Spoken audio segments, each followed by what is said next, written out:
सो एसएपीज के ऊपर भी क्रिटिसिज्म आया कि ठीक है आप एक्सटर्नल हेल्प कर रहे हैं, आप लोन दे रहे हैं, लेकिन एसएपीज ऐसे होते हैं कि at the end of the day वो आपकी पीपल फ्रेंडली नहीं होते। नेगेटिव इम्पैक्ट किस तरह आता है, मतलब आपकी लोअर एंड लोअर जो मिडिल क्लास है वो ज्यादा सफर करती है। मतलब आप देखें, टैक्सेस आपके इंक्रीज होते हैं, आपके गैस, आपके एनर्जी टैरिफ्स बढ़ते हैं, ठीक है। फिर उसकी वजह से एक और अगर मैं एग्जांपल दूं तो प्राइवेटाइजेशन की वजह से क्या नुकसान होते हैं, ले ऑफ्स होते हैं, मुलाजमतें लोगों की चली जाती हैं एंड सो ऑन। सो एसएपीज पे भी जो क्रिटिसिज्म है वो बड़े अरसे से है। एसएपीज के रिफॉर्म की बात की जाती है, एसएपीज को मोर पीपल फ्रेंडली बनाने की बात की जाती है, ठीक है। एंड थर्ड जो आईएमएफ पे क्रिटिसिज्म है वो है unequal voting power.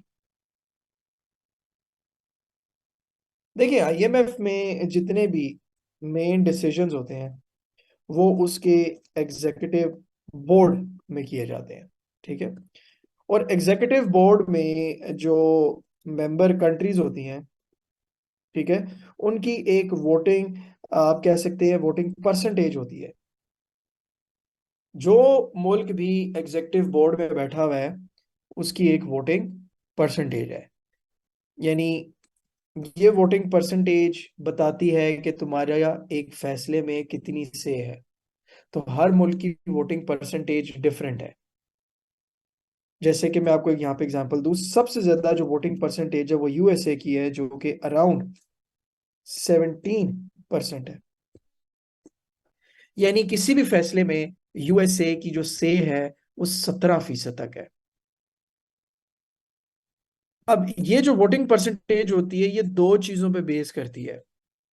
It is based number one on the quota, आपका जो कोटा है, एंड ऑन योर कि वो मुल्क आईएमएफ के फंड में कितनी कॉन्ट्रीब्यूशंस कर रहा है। ये दो चीजें बताती हैं कि एक मुल्क का आईएमएफ में वोटिंग पावर क्या होगी। And the most of the voting power lies with the USA. तो ये जो चीज है ना, बेसिकली इसको हम बोलते हैं कि ये अनडेमोक्रेटिक वोटिंग प्रोसीजर है। जिस तरीके से आप वोटिंग डिटरमिन कर रहे हैं, इस पे बहुत सारे लोग, इस पे बहुत सारी दुनिया क्रिटिसाइज करती है इसको।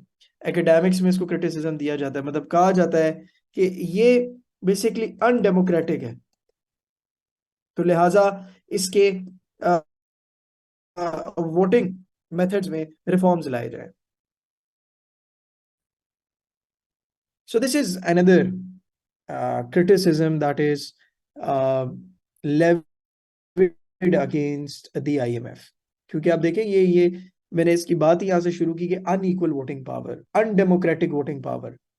आप एक मल्टीलैटरल इंस्टीट्यूट है, लेकिन आपने जिस तरीके से अपने वोटिंग प्रोसीजर्स को डिफाइन किया हुआ है, इस तरह तो भाई हमेशा से डेवलप कंट्रीज ही डिसीजन में टॉप रहेंगी। So the voting criteria, the voting procedure is also a part of criticism when we talk about the IMF। Other countries पे क्या फर्क पड़ता है? I don't understand your question.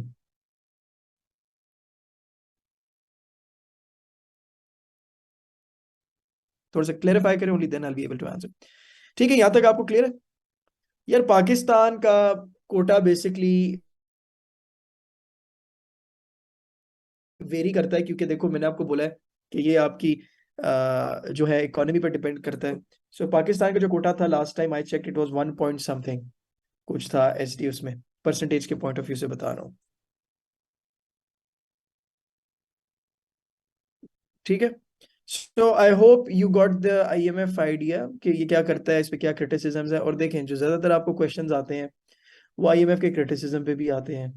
वो ये भी पूछ लेता है कि आईएमएफ का रोल क्या है, मतलब उसके पॉजिटिव पॉइंट्स आपको बताने पड़ते हैं। आईएमएफ पे अमूमन क्रिटिसिज्म्स आते हैं। तो अगर आपने आईएमएफ की कुछ क्रिटिसिज्म खास तौर पे एसएपीज के लिहाज से पढ़ने हैं तो यहाँ पे मैं आपको कुछ एग्जांपल्स दूंगा। वो केस स्टडीज हैं, आप केस स्टडीज पढ़िएगा।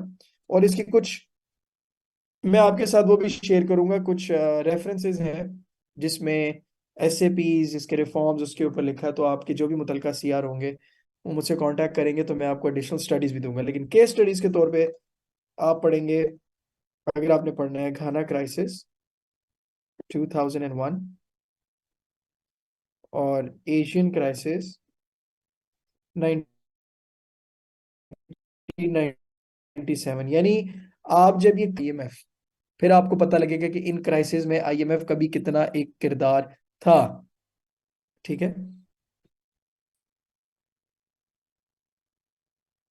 और फर्क, मैं कह रहा हूँ फर्क की आप क्या बात करें शौकत, यू टोल्ड मी कि आईएमएफ के लोन देने और वापस लेने से अदर कंट्रीज पे क्या फर्क पड़ता है। आपने मुझे बताया अदर कंट्रीज जो 190 के अलावा है। व्हाट टाइप ऑफ अ फर्क are you talking about? Please clarify your question. ठीक है, तो ये अगर आप लोग केस स्टडीज पढ़ते हैं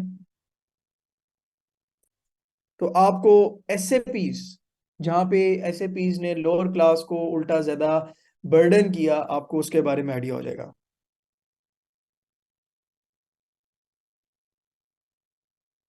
देखो, अगर आप उस तरीके की फर्क की बात करें, वो मैं ऑलरेडी आपको बता चुका हूँ। नो, इट डिपेंड्स कि उस मुल्क की इकोनॉमी क्या है, और मैं जनरलाइज करके तो आपको इसका जवाब नहीं दे सकता। If you are referring to a certain instance, आप किसी मुल्क का नाम लेके मुझे बताएं, मैं उसके लिहाज से आपको जवाब दे सकता हूँ। ये मैंने सामने लिखे हुए हैं, प्लीज स्क्रीन पे आप लोग देख लें, केस स्टडीज मैंने बोल्ड की हुई है।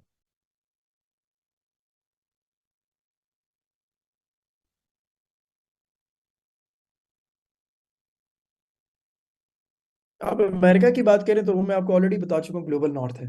Global north always benefits from the working of the IMF. And if you talk about America, America benefits a lot. मैंने आपको ये भी बताया कि ये अमेरिका की सबसे ज्यादा वोटिंग परसेंटेज है आईएमएफ के एग्जीक्यूटिव बोर्ड में, तो उसके पास डिसीजन मेकिंग पावर भी है, जिससे वो पॉलिटिकल लेवरेजेस भी बाजुकात हासिल करता है। Okay, so it is Ghana crisis 2001 और एशियन क्राइसिस 1997। ठीक है, नाउ दिस बीइंग डन,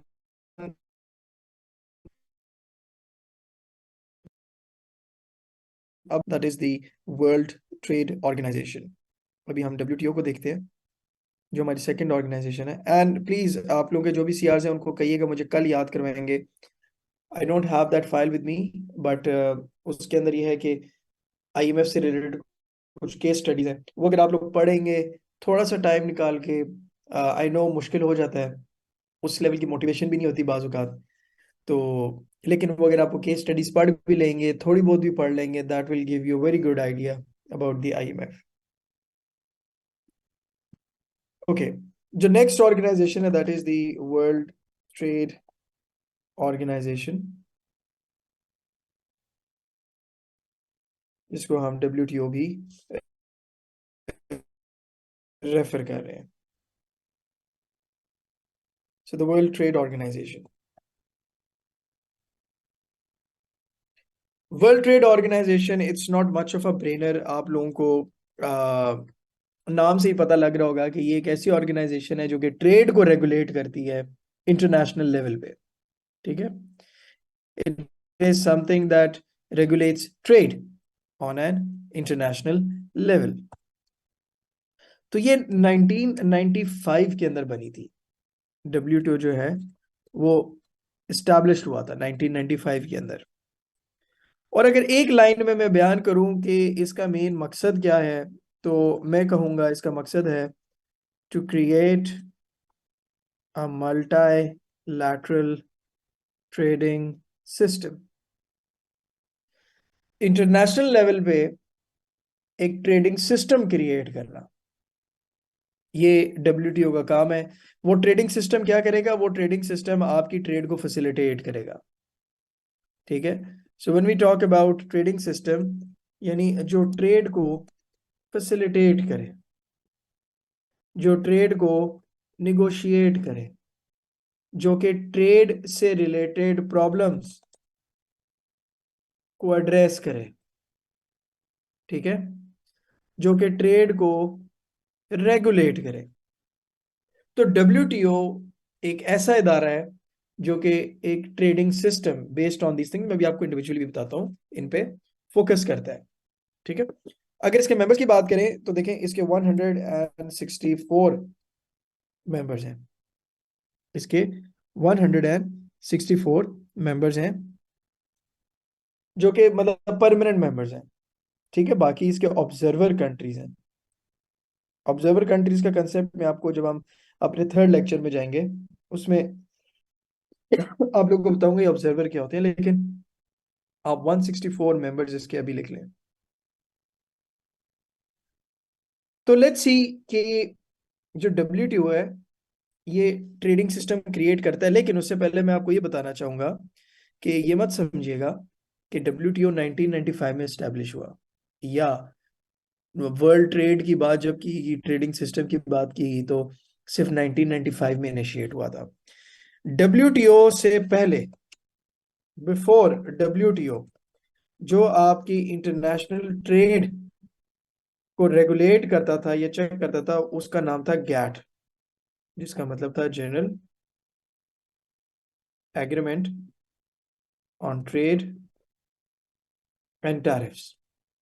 ये 1948 से 1995 तक रहा, यानी इसको WTO ने रिप्लेस किया था। पाकिस्तान पे आ जाए तो फिर आपको बताता हूँ। First try to develop what WTO is. अभी हम पाकिस्तान वाले पोर्शन पे आए नहीं है। सो WTO को ये मत समझिएगा 1995 में एक इनिशिएटिव लिया गया। WTO से पहले जो ट्रेड को रेगुलेट करता था वो एक एग्रीमेंट था जिसका नाम था GATT. Of course GATT successful नहीं था। गैट ने उतनी इफेक्टिवली इंटरनेशनल ट्रेड को प्रमोट नहीं किया, so that's why it was replaced with WTO। So now let's talk in detail के WTO की जो फंक्शंस हैं वो क्या है। How does WTO operate, WTO करता क्या है, we are gonna talk about that. तो नंबर वन, WTO का जो काम है वो ये है to set and enforce rules for international trade, जो कि वेरियस एग्रीमेंट्स की शक्ल में होती हैं। देखिए, सबसे पहले WTO ने जो काम करना है वो ये करना है कि उसने रूल्स बनाने हैं। उसने सेट ऑफ बाउंड्रीज डिफाइन करनी है कि ट्रेड कैसे होगी, क्या क्या चीज को फॉलो किया जाएगा। और उन रूल्स को हम यहाँ पे क्या कह रहा हूँ, एग्रीमेंट्स। आप इनको एग्रीमेंट्स की शक्ल में समझें। ये एग्रीमेंट्स होते हैं, रूल्स की शक्ल होती है जो कि मुल्क अडॉप्ट करते हैं। तो इनको कौन बनाता है, WTO बनाता है। Number two, provide a forum for negotiating and monitoring further trade liberalisation.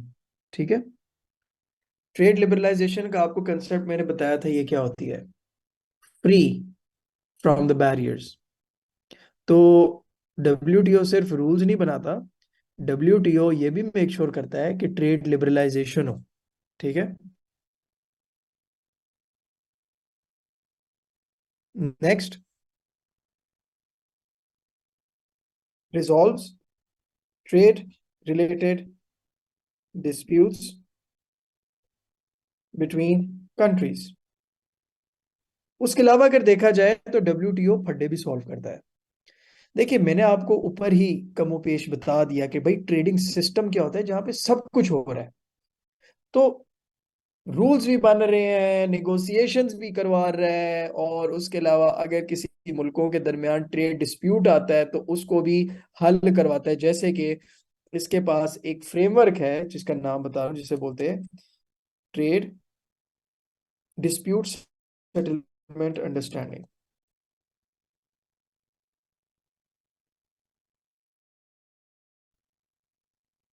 इस फ्रेमवर्क के तहत ये आपको सिर्फ हवाला दे रहा हूँ रेफरेंस के तौर पे, अगर आप लिखना चाहें, कि इसके तहत मुल्कों के दरमियान जो ट्रेड रिलेटेड डिस्प्यूट्स हैं। अगर आपको केस स्टडी चाहिए तो the China and USA on intellectual property rights, वो एक है आपके लिए। ठीक है, वो हम आगे देखेंगे भी। नेक्स्ट, ये इंश्योर करता है कि कॉपरेशन बढ़ाई जाए with other major economic institutions, ठीक है, involved in global economic management. सिर्फ खुद से नहीं काम करता, बल्कि और भी जो इदारे हैं दुनिया में, जिस तरह के हमने आईएमएफ पढ़ा, जैसे कि हमें वर्ल्ड बैंक का भी पता है, तो इन जैसे इदारों के साथ भी रह के ये ट्रेड लिबरलाइजेशन पे काम करता है, मतलब जो इकोनॉमी के अंदर इन्वॉल्व हो। Number 5, help countries to formulate better trade policy. एक और जो ये काम करता है वो ये करता है कि वो मुल्कों की मदद करता है, जैसे कि हमने आईएमएफ की एग्जांपल ली। हमने जैसे कि ये देखा कि आईएमएफ एक पॉलिसी सपोर्ट देता है इकोनॉमिक पॉलिसीज बनाने के लिए, डब्ल्यूटीओ भी सपोर्ट देता है, लेकिन यहाँ पे ट्रेड पॉलिसीज की हम बात कर रहे हैं। नहीं, इसराइल के प्रोडक्ट्स का boycott it has nothing to do with WTO. Israel के प्रोडक्ट्स का बॉयकॉट एक इंडिविजुअल्स का डिसीजन है।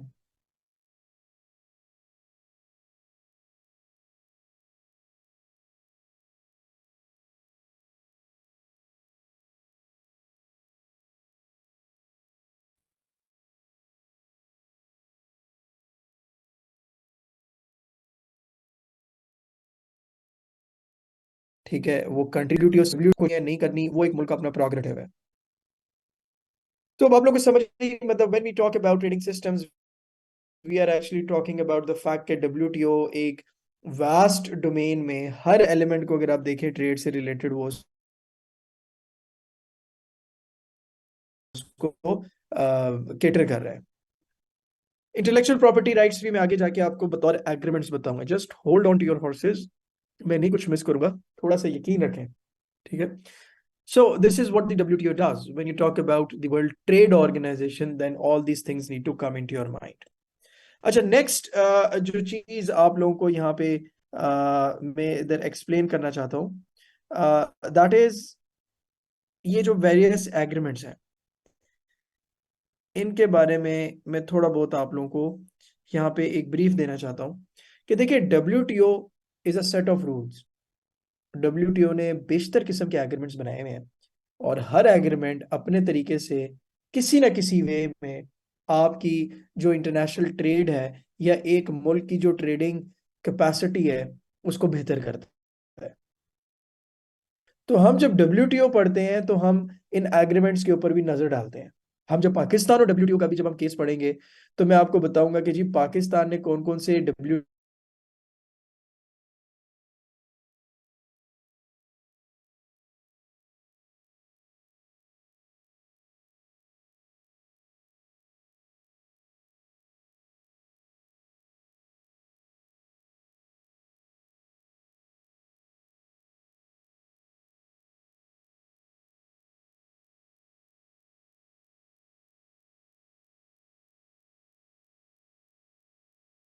की ट्रेडिंग प्रोफाइल बेहतर हो रही है। तो यहाँ पे let's talk about WTO and Pakistan. WTO and Pakistan की बात करें तो देखिए, पाकिस्तान गैट का भी मेंबर था 1948 में, और पाकिस्तान डब्ल्यूटीओ का भी मेंबर था 1995 में। यानी पाकिस्तान इंटरनेशनल ट्रेड का हिस्सा रहा है। Pakistan international trade trade liberalisation को सपोर्ट भी करता है। तो जब हम डब्ल्यूटीओ के लिहाज से पढ़ते हैं, तो यहाँ पे मैं आपको ऑफ कोर्स ये बताऊंगा कि डब्ल्यूटीओ का हम पार्ट है, यानी हमने डब्ल्यूटीओ के कौन से एग्रीमेंट्स अडॉप्ट किए हुए हैं। आप अगर किसी भी कंट्री को डब्ल्यूटीओ के लिहाज से पढ़ना चाहते हो, आपको सिंपली ये देखना है कि उस मुल्क ने डब्ल्यूटीओ के कौन से एग्रीमेंट्स को अडॉप्ट किया हुआ है। उससे आपको बड़ी एक अच्छी पिक्चर मिल जाती है कि ट्रेड किस तरीके से इंप्रूव होती है, एनहांस होती है। और अभी हम यही करने लगे हैं। हम चंद एग्रीमेंट्स देखेंगे, बड़े एग्रीमेंट्स देखेंगे जो कि पाकिस्तान ने अडॉप्ट किए हुए हैं। जैसे कि सबसे पहले जिसे हम बोलते हैं एग्रीमेंट ऑन एग्रीकल्चर, ठीक है, AOA।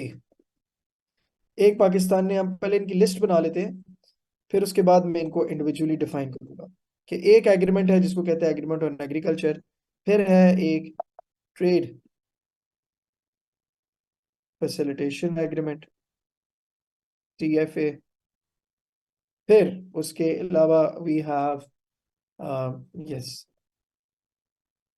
Technical barriers to trade, TBT, ये भी एक एग्रीमेंट का नाम है। फिर वी हैव ट्रिप्स एग्रीमेंट, और ये ट्रिप्स एग्रीमेंट वही है जो भी एक स्टूडेंट ऊपर पूछ रहा था कि ये है या नहीं, ये क्या होता है। ये इंटेलेक्चुअल प्रॉपर्टी राइट्स का एक एग्रीमेंट है। It is called trade related aspects of intellectual property rights, या in short we call it TRIPS. फिर उसके अलावा एक हमारे पास और एग्रीमेंट्स है जिसे हम कहते हैं ट्रिम्स एग्रीमेंट, ठीक है। ये डिफरेंट एग्रीमेंट्स हैं। This is again called trade related investment measures, TRIMS. तो मैं आपको एग्जांपल दे रहा हूं कि इस तरीके के ना WTO के वेरियस एग्रीमेंट्स हैं, और पाकिस्तान ने के जो बड़े बड़े एग्रीमेंट्स हैं वो चंद मैंने आपको उसके एग्जांपल शेयर कर दिए हैं।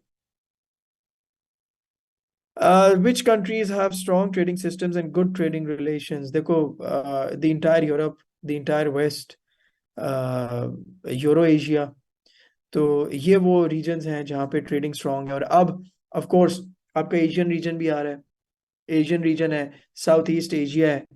They have the regional trade agreements जिसकी वजह से वो लोग काफी उससे बेनिफिट करते हैं। जैसे यूरोप है, तो यूरोपियन यूनियन के बहुत अच्छे ट्रेड एग्रीमेंट्स हैं। साउथ ईस्ट एशिया है तो उसमें जो आसियान है उसके बहुत अच्छे ट्रेड एग्रीमेंट्स हैं। यूरो एशिया की अगर हम बात करें तो वहाँ पे भी उनके जो रीजनल ट्रेड एग्रीमेंट्स हैं they are pretty good. So trading profiles इस तरीके से बेशतर काउंट आप कर सकते हैं। So these are the agreements which are followed by Pakistan, यानी पाकिस्तान ने जिनको रेटिफाई किया हुआ है। अब मैं आपको वन वन लाइन के अंदर ये बताऊंगा कि ये एग्रीमेंट करते क्या है, ताकि आप लोगों को वो मेरी बात समझ आ जाए जब मैंने कहा था कि हर एग्रीमेंट किसी तरीके से उस मुल्क की ट्रेड बेहतर करने में मदद करता है। सो एग्रीमेंट ऑन एग्रीकल्चर की बात करें तो देखें ये बात करता है नॉन टैरिफ बैरियर्स रिडक्शन की इन दी एग्री सेक्टर। जब हम ट्रेड लिबरलाइजेशन की बात कर रहे थे तो आपको अगर याद हो तो मैंने आपको कहा था कि भाई ट्रेड बैरियर्स होते हैं, और यहाँ पे भी मैंने आपको ये चीज बताई है कि WTO का क्या मकसद है, ट्रेड लिबरलाइजेशन करना। तो ट्रेड लिबरलाइजेशन का क्या मतलब है, आप उसके बैरियर्स को खत्म करेंगे। हमने IMF में एक टाइप का बैरियर पढ़ा जिसे हमने कहा टैरिफ बैरियर। अब मैं आपको दूसरे किस्म का बैरियर यहाँ पे दिखा रहा हूँ जिसे हम कहते हैं नॉन टैरिफ बैरियर्स, जो कि पैसे से मुंसलिक नहीं है। ये क्या हो गया, जो कि पैसे से मुंसलिक नहीं होते लेकिन ये भी ट्रेड की रुकावटों का बायस बनते हैं। जैसे कि सैंक्शंस, एक मुल्क सैंक्शंस लगा सकता है किसी पे। एम्बार्गो, ये भी एक किस्म की पाबंदी होती है। कोटा इम्पोज कर देना कि तुम मुझसे इतने ज्यादा कोटे के अलावा ट्रेड नहीं कर सकते। जूते की ट्रेड 40% से ज्यादा नहीं होगी, यानी कोटा लगा देना ना, किसी पे पाबंदी लगा देना, उसको लिमिट कर देना। तो एग्रीमेंट ऑन एग्रीकल्चर ये बात करता है कि आपने जो है किस तरीके से नॉन टैरिफ बैरियर्स को रिड्यूस करना है, खास तौर पे एग्रीकल्चर सेक्टर में, ताकि आप लोग ट्रेड से भरपूर फायदा उठाएं। तो पाकिस्तान ने इसको एग्री किया हुआ है। फिर आ गया TFA, ट्रेड फैसिलिटेशन एग्रीमेंट।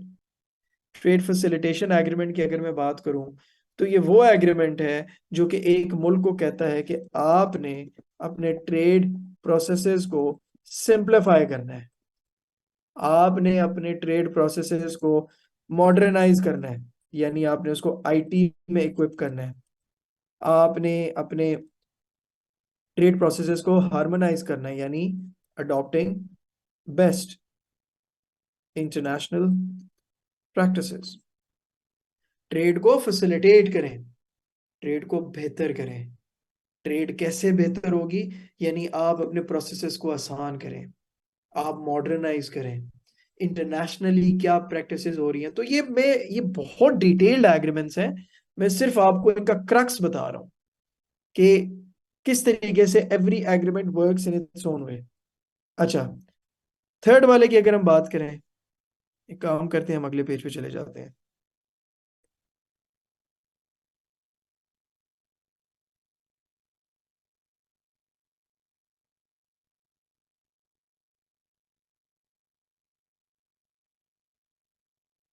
अच्छा, तो हम बात कर रहे थे थर्ड की। तो टेक्निकल बैरियर्स की बात करें, ये जनाब आपको मिल गया आपका थर्ड बैरियर। हमने दो बैरियर्स पढ़ लिए। आप जब भी ट्रेड बैरियर्स के बारे में सोचेंगे, आप जब भी ट्रेड लिबरलाइजेशन के बारे में सोचेंगे, तो आपके जहन में पहली सोच है वो ये है कि भाई ट्रेड बैरियर्स को खत्म किया जाता है। हमने दो टाइप के बैरियर्स पढ़े। हमने टैरिफ बैरियर पढ़ा, जिसमें हमने कहा कस्टम होता है, टैक्सेस लगते हैं, ड्यूटीज लगती हैं।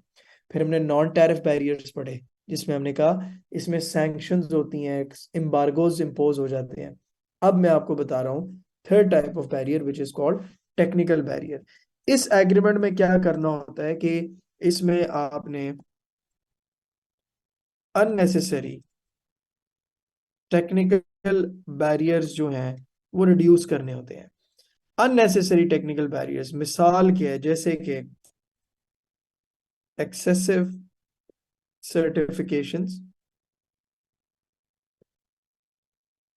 ठीक है, conformity assessments, product standards, etcetera.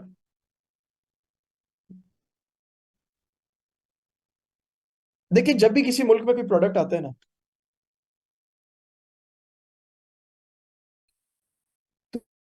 तो इम्पोज किए जाते हैं, यानी कि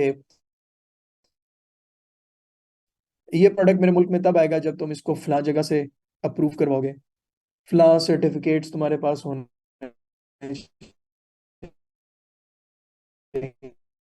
चाहिए, इस प्रोडक्ट में ये होना चाहिए, वो नहीं होना चाहिए फलां। यहाँ पे मैंने देखिए वर्ड लिखा है अननेसेसरी, एक्सेसिव का मैंने नाम भी यूज किया आगे।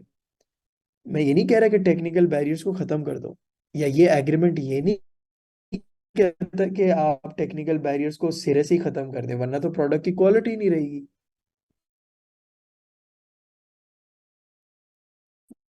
We are talking excessive technical barriers, क्योंकि ये बाजू का मोल करने लग जाते हैं। तो टेक्निकल बैरियर्स भी याद रखिएगा रिड्यूस करने की बात की जाती है, और उसके अंदर ये वाला एग्रीमेंट है। अच्छा, ये ट्रिप्स क्या है? This is about protection of intellectual property rights. Intellectual property rights में क्या है? जैसे कि कॉपीराइट्स आ गए, पेटेंट्स आ गए, डिजाइन आ गए, लोगो आ गया, ट्रेडमार्क आ गया, एक्सेट्रा। देखिए, डब्ल्यूटीओ का एक और बड़ा मुनफरिद काम ये था कि उसने आपको इंटेलेक्चुअल प्रॉपर्टी राइट्स की प्रोटेक्शन का भी एक एग्रीमेंट दिया। मतलब जब आप ट्रेड करवा रहे हो इतने बड़े पैमाने पे, तो इतने बड़े स्केल पे एक चांसेस होते हैं कि आपका प्रोडक्ट कॉपी होगा, आपके गुड्स कॉपी होंगे जो ट्रेड होते हैं, आपकी सर्विसेज जो है वो कॉपी होती हैं। तो डेफिनेटली जो ट्रिप्स वाले जिन्होंने एग्रीमेंट को एग्री किया होता है, और यूजुअली आपके सारे मेंबर्स ने किया होता है, 164 ने किया हुआ है, इसका मतलब ये है कि ना हम कॉपी करेंगे और हम मेक श्योर करेंगे कि अगर कोई मॉडल कॉपी करता भी है तो वो आंसरेबल होगा। सो ट्रिप्स एग्रीमेंट एक प्रोटेक्शन मैकेनिज्म है। It a protection mechanism of goods and services जो ट्रेड हो रही होती है। End of course Pakistan is also a signatory of trips. China बिल्कुल है ट्रिप्स में, और चाइना की बेतहाशा वायलेशंस भी हैं। तो वो हम जब अभी चैलेंज पढ़ेंगे ना डब्ल्यूटीओ का, उसमें मैं आपको प्रिसाइसली यही बात बताऊंगा कि डब्ल्यूटीओ का सबसे बड़ा चैलेंज चाइना से है कि वो उसका पार्ट भी है, लेकिन वो उसको वायलेट भी कर रहा है। एंड देन लास्ट में हमारे पास है ट्रिम्स इन्वेस्टमेंट मेजर्स। ये सिंपल ये कहता है कि equal treatment to international investors as that of domestic investors। ये एग्रीमेंट कहता है भाई जो ट्रीटमेंट आप अपने डोमेस्टिक इन्वेस्टर्स को देते हैं ना, वही ट्रीटमेंट आपने इंटरनेशनल इन्वेस्टर्स को देनी है। आपने कोई फर्क, कोई डिफरेंस नहीं रखना। आपने इक्वल ट्रीटमेंट देनी है ताकि आपके मुल्क में, देखिए मकसद ये होता है कि अगर आप अच्छी ट्रीटमेंट देंगे तो आपके मुल्क में एफडीआई इंक्रीज होगी, और इसका भी कुछ यही मकसद है, फॉरेन डायरेक्ट इन्वेस्टमेंट बढ़ेगी। सही है। So this is Pakistan and with respect to WTO, with respect to WTO हमने क्या किया कि हमने सिंपली ये देखा कि पाकिस्तान इंटरनेशनल ट्रेड का पार्ट कैसे है, यानी पाकिस्तान ने कौन कौन से एग्रीमेंट्स एग्री किए हैं। Got it. So this is WTO and Pakistan. So now next what we're gonna do is we're gonna do WTO challenges। लेकिन जस्ट गिव मी अ 5 minutes ब्रेक, बस 25 पे रिज्यूम करते हैं, फिर उसके बाद ये लास्ट सेक्शन है WTO चैलेंज का, ये फिर कंप्लीट करते हैं।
ओके,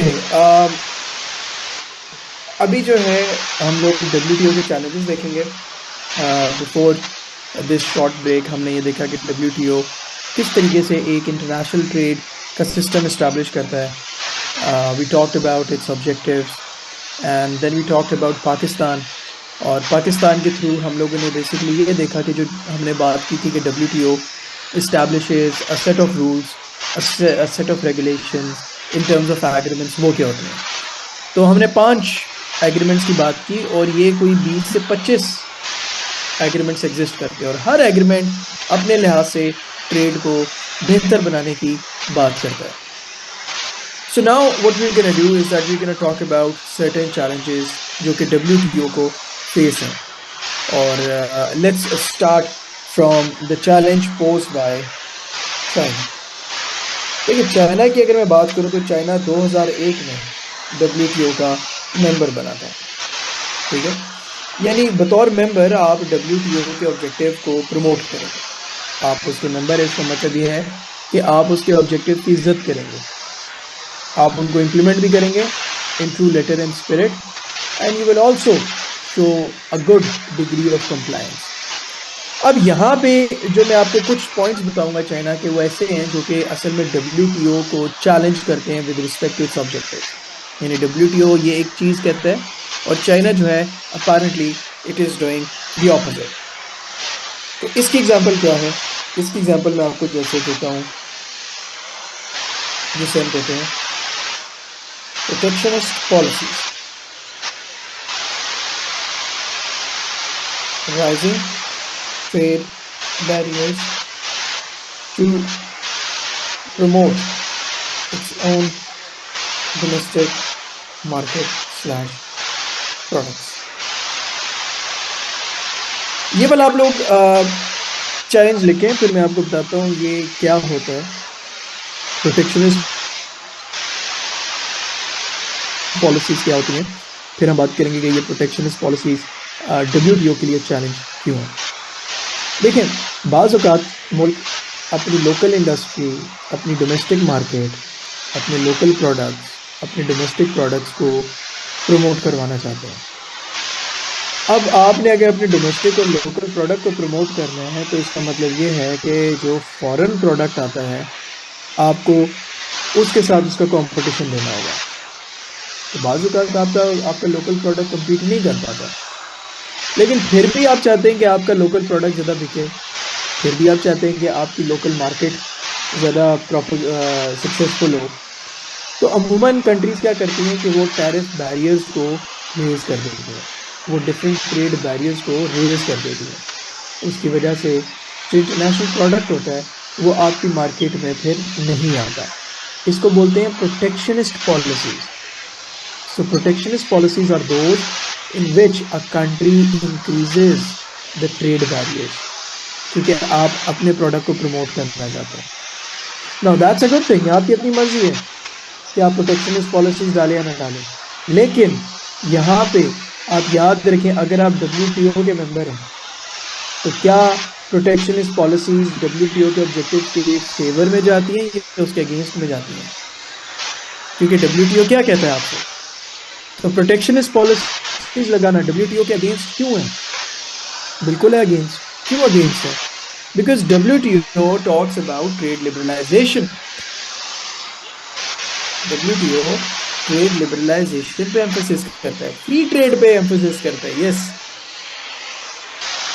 प्रोटेक्शनिज्म के अंदर तो बैरियर्स इंपोज किए जाते हैं।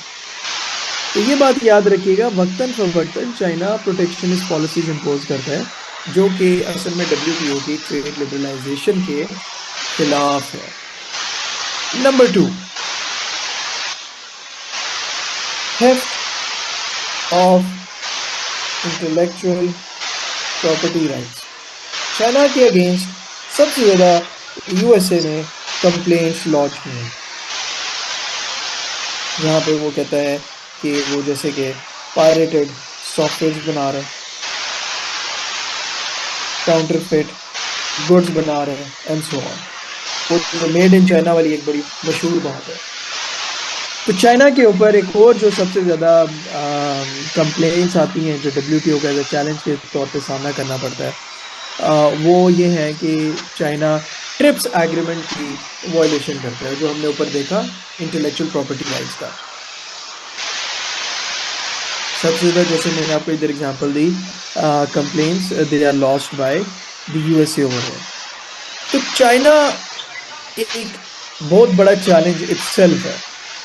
चाइना फायदे भी बहुत देता है क्योंकि चाइना की इकोनॉमी बहुत बड़ी है, इंटरनेशनल ट्रेड में वो हिस्सा भी बहुत लेता है, लेकिन एट द सेम टाइम ये वो मसले हैं, ये वो मसाइल हैं जो कि डब्ल्यूटीओ को फेस करने पड़ते हैं। ठीक है, so this is first challenge and this is with respect to the China.